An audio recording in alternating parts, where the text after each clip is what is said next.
The Palisades fire devastated a once thriving enclave in a matter of days. Fierce winds tore through Los Angeles communities, igniting a historic firestorm. It is like driving through hell itself down here.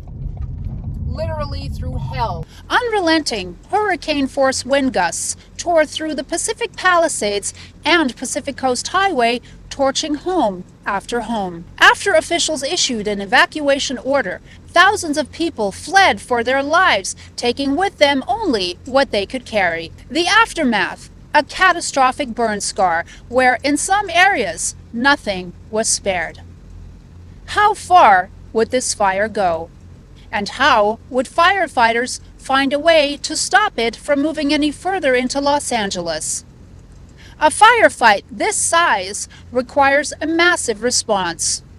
I spoke with City of Los Angeles Fire Department Public Information Officer David Ortiz about this monumental effort and about how dangerously close the Palisades fire got to the bottom of Mandeville Canyon, where it could have gone into Brentwood, Bel Air, and even Westwood if officials didn't act fast. Our firefighters are self-sufficient for the first 48 hours with MREs and protein bars and their own bottled water.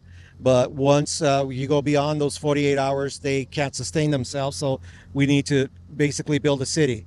And we built a city up on Zuma, and we built a city down here in Will Rogers Beach. And it has everything we need.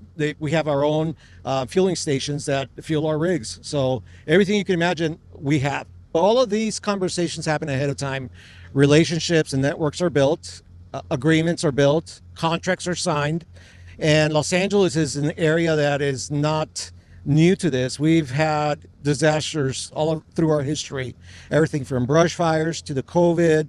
So there's a lot of innovation that happens here in our fire department, and I'm proud. I'm really proud of our people because they think outside of the box.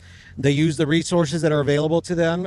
Sometimes we reach across to people who have the financial ability to support us and donate trailers like you see the one here next to us, from the movie business to pay for feeding trucks to come out to feed us, to bring a lot of rental equipment and vehicles to us. So yeah, it's wonderful to see that we have the support of the community where, you know, our budget restraints are.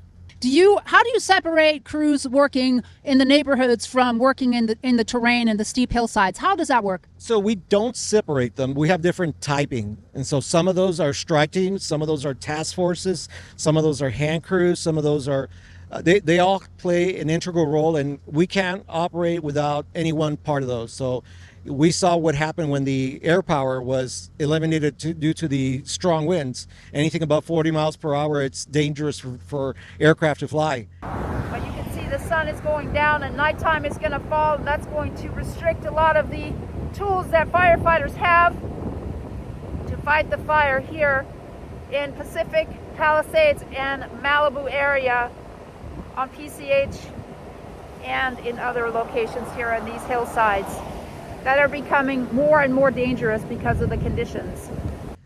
Many times our aircraft, our rotor wing or helicopters will fly when fixed wing can't. So we try to use them even when it's dangerous and even when it's nighttime, but there is a limit. Same thing with the hand crews. The hand crews access areas where the dozers can't. We call them billy goats because they go up on the hillsides and they're doing work where most of us are not able to. So when you have to deploy personnel out into this fire, and you have to work with utilities like gas and water and power and, you know, all those different equations, you know, how do you decide when you have to shut off the power somewhere? The utility companies have the ability and also the latitude to shut the grid down, and if they feel that the grid's in danger of having cable wires come down and start fires, or they have the ability to shut it down for whatever reason they deem.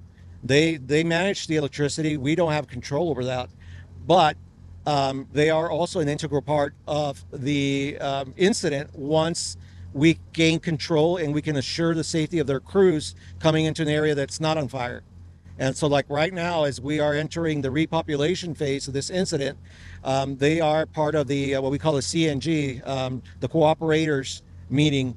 And these cooperators come in and they basically let us know what are their needs, how we can support them, and how they can support us. And it becomes a mutual type of symbiotic type of relationships where they provide for us and we provide for them. And we have to cooperate and look at the big picture. And the big picture is keeping the people of our city safe. We're seeing boil water notices in Brentwood, in Palisades, in the Palisades Highlands. So does that mean that the water processing plants had to stop processing water and use untreated water to put out fires in order to get water faster? Is that what they did?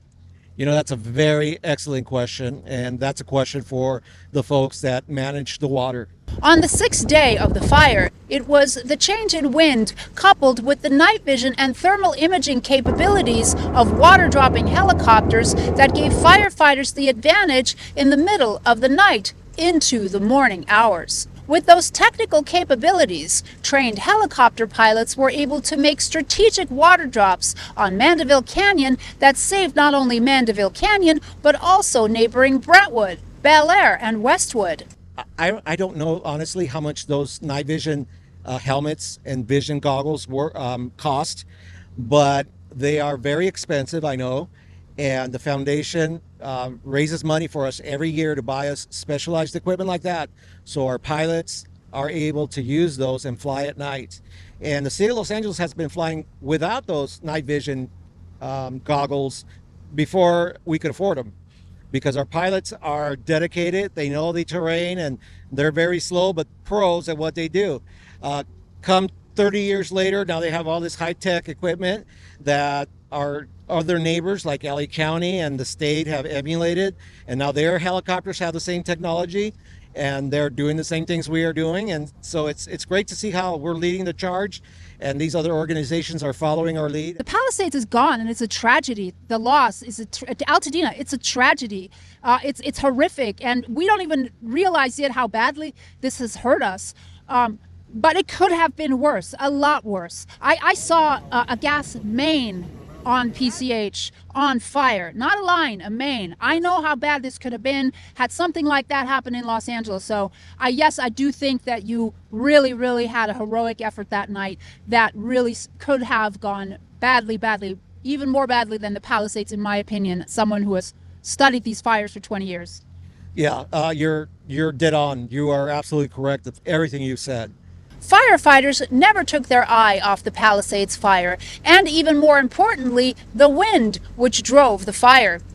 From the base camp, Media Village, in Will Rogers State Beach, I'm Alex Dadig with Front Page Index. Current events, law, crime, and politics for you.